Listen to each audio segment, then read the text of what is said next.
Você está ouvindo o audiolivro Agonia das Religiões, uma obra de José Herculano Pires. Capítulo 6. A Criação do Homem. Concedo-me o direito de abstrair-me do problema de Deus para examinar a questão da criação do homem. Os cientistas se colocaram precisamente nessa posição e admitiram a existência de um processo evolutivo no qual o homem aparece como resultado de uma filogênese fantástica. Dos animais inferiores até os superiores, num desenvolvimento progressivo e complexo, as forças naturais modelaram formas sucessivas de vida que deram como resultado o aparecimento da espécie humana na Terra. A superioridade do homem ante as espécies animais de que ele procederia suscitou dúvidas e debates que permanecem até hoje.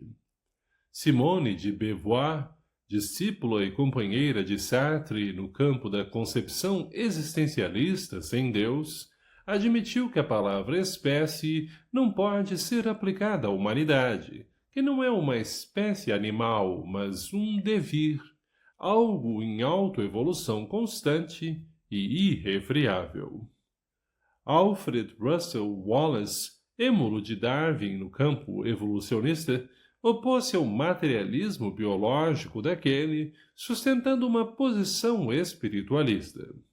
De Spencer a Bergson, a concepção evolucionista conseguiu firmar-se como a mais elevada interpretação da realidade, apesar da insistência das correntes dogmático-religiosas e das correntes irracionalistas em combatê-la, considerando a simples teoria metafísica sem bases científicas. Após a Segunda Guerra Mundial e em consequência das atrocidades a que grandes nações civilizadas foram conduzidas, o pessimismo levou o homem a novas formas de dúvida. Passou-se a falar em mudanças, não em progresso ou evolução.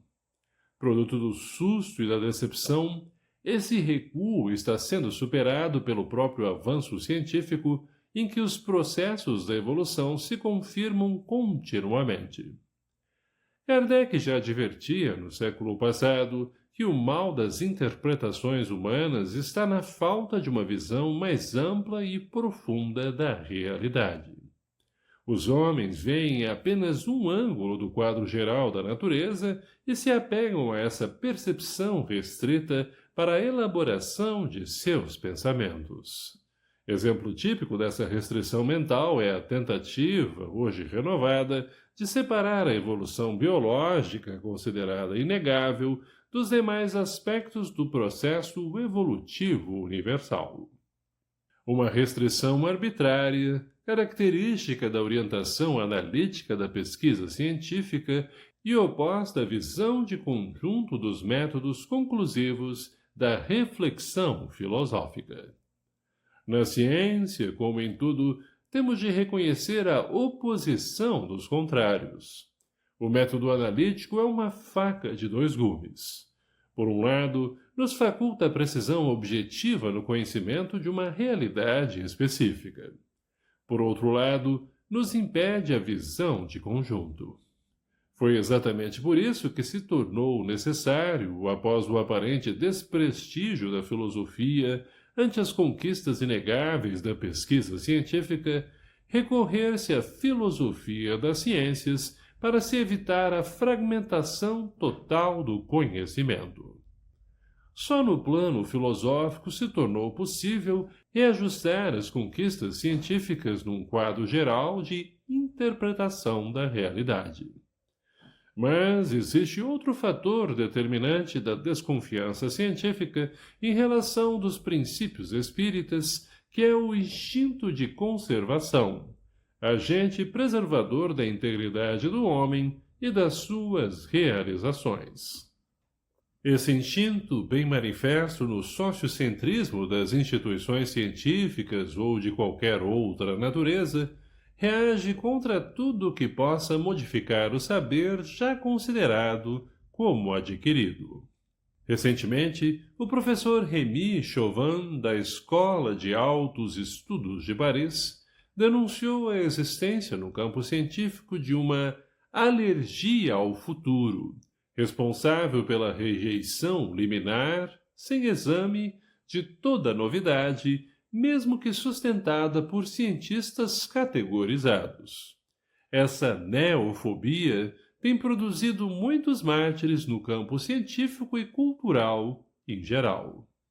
Pouco a pouco, porém, e hoje mais rapidamente do que no passado, essa posição acomodatícia vai sendo vencida pelas próprias exigências do progresso, da evolução científica.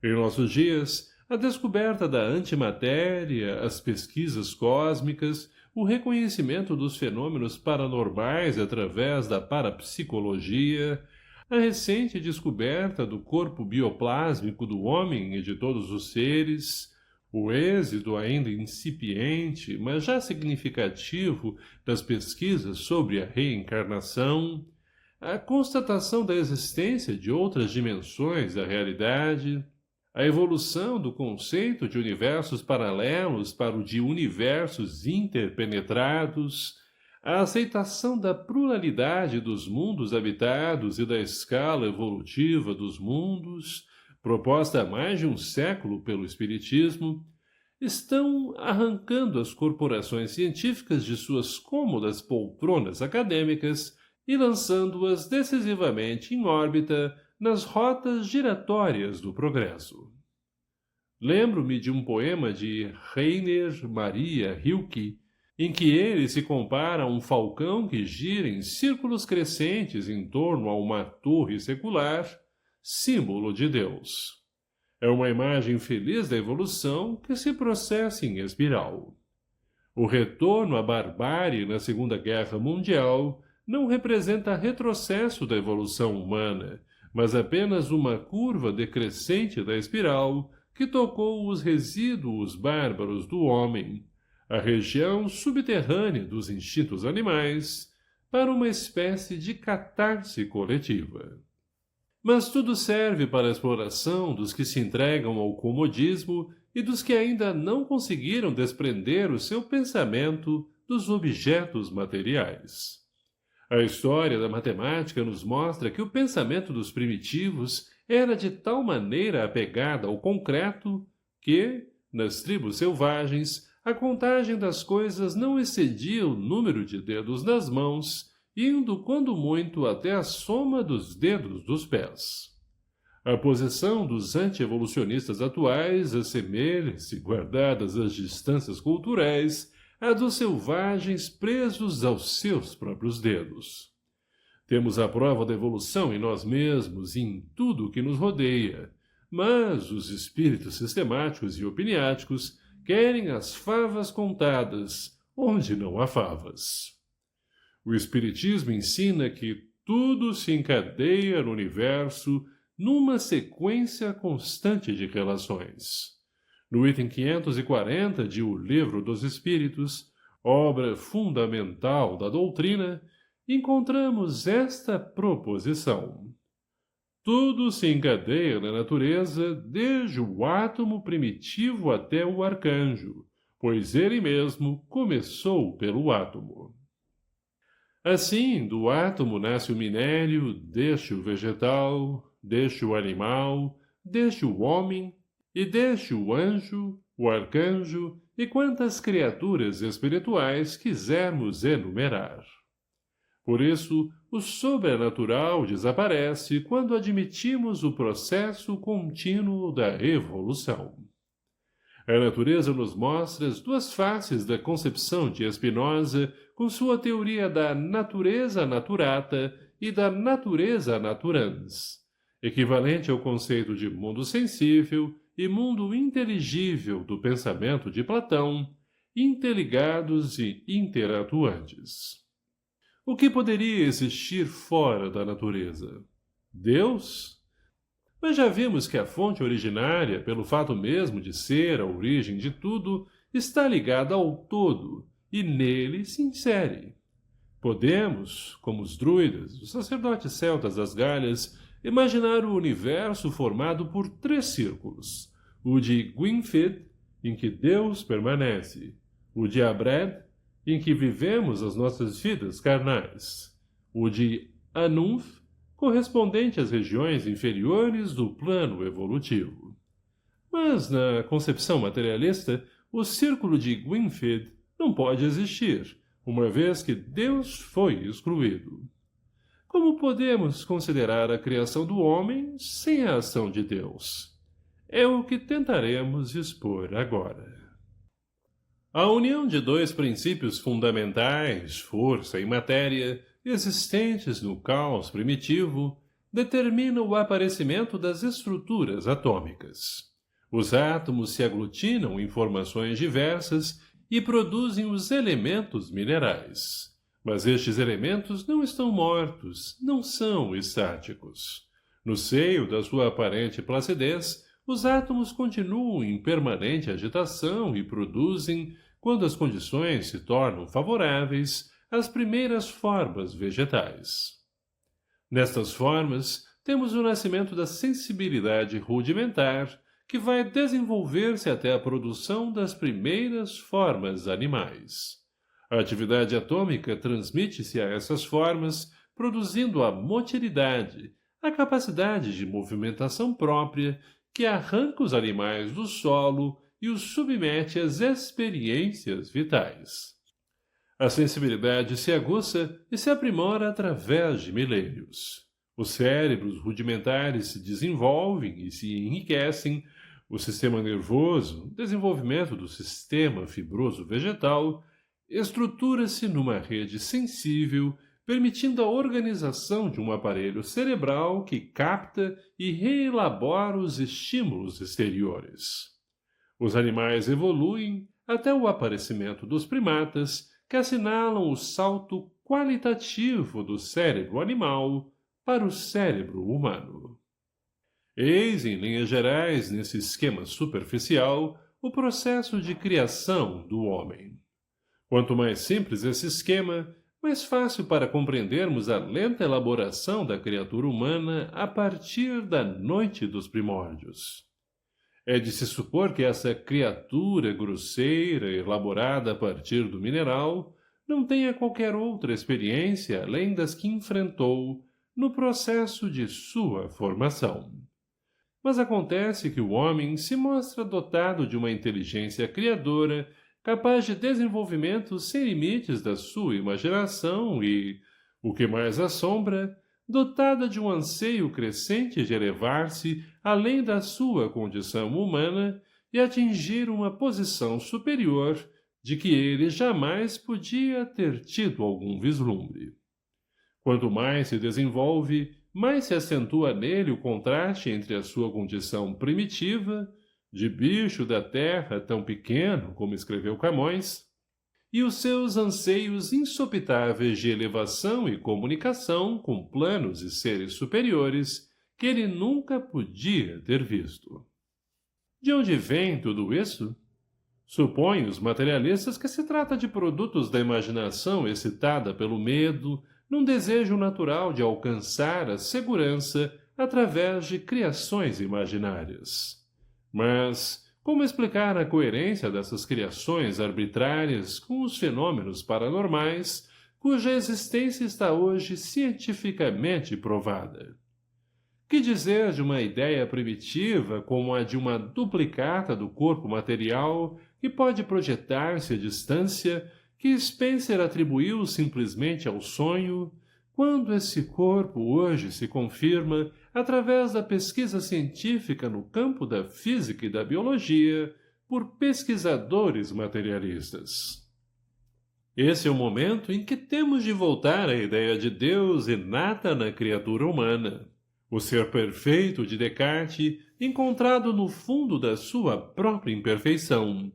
A lei de adoração assinalada por Kardec, que exerceu papel decisivo na orientação do homem para a sua humanização. O acaso da concepção materialista transforma-se necessariamente numa inteligência cósmica a desafiar, por sua grandeza e sua inegável sabedoria na construção universal, a miserável inteligência humana, capaz de tudo atribuir a um jogo de forças cegas no seio de uma nebulosa. Não precisamos nem mesmo pensar nas formações complexas do homem ou do anjo. Podemos ficar nos primórdios, examinando apenas a estrutura do átomo, a construção infinitesimal desse universo microscópico, ou melhor, inframicroscópico.